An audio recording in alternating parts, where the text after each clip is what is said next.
మీకు తెలుసా? మీరు లైఫ్‌లో చేసే ఒక్క చిన్న చేంజ్ ఆఫ్ హ్యాబిట్ వల్ల ఎన్ని బెనిఫిట్స్ ఒస్తాయో? ఈ ఒక్క సింపుల్ హ్యాబిట్ మీరు రోజు చేయడం వల్ల మీ గ్లూకోజ్ లెవెల్స్ కంట్రోల్‌లోకొస్తాయి. మీకు ఇన్సులిన్ రెసిస్టెన్స్ తగ్గుతుంది. మీ వెయిట్ లాస్‌కి హెల్ప్ అవుతుంది. మీ కాన్‌స్టిపేషన్ తగ్గుతుంది. మీకు రిఫ్లెక్స్ డిసీజ్ కూడా తగ్గుతుంది. ఆ చిన్న హ్యాబిట్ ఏంటో తెలుసా?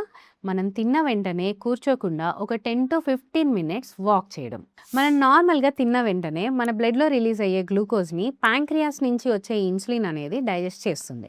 అది లివర్‌లోకి పంపించి ఎక్స్ట్రా ఉంటే ఫ్యాట్‌లా కన్వర్ట్ అవ్వడము మన ఎనర్జీకి హెల్ప్ అవుతుంది. సో, ఇది ఓన్లీ ప్యాంక్రియాస్ చేసే పని. కానీ మనం తిన్న తర్వాత ఒక 10-15 మినిట్స్ వాక్ చేయడం వల్ల మన మజిల్స్ అనేవి కాంట్రాక్ట్ అయ్యి మజిల్స్‌లోని గ్లూకోజ్ ఛానెల్స్ ఓపెన్ అవుతాయి. సో, గ్లూకోజ్ మజిల్స్‌లోకెళ్ళి అక్కడ మెటబలైజ్ అవుతుంది. సో, ప్యాంక్రియాస్ మీద లోడ్ తగ్గుతుంది. సో, ఇన్సులిన్ రెసిస్టెన్స్ తగ్గుతుంది. బ్లడ్‌లో ఉన్న గ్లూకోజ్ స్పైక్స్ కూడా తగ్గుతాయి. దీనివల్ల మీకు వెయిట్ లాస్‌కి హెల్ప్ అవుతుంది.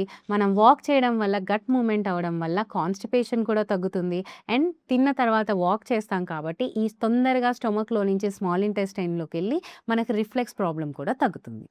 సో, ఈ ఒక్క సింపుల్ హ్యాబిట్‌ని మీ డైలీ రొటీన్‌లో యాడ్ చేసుకోండి.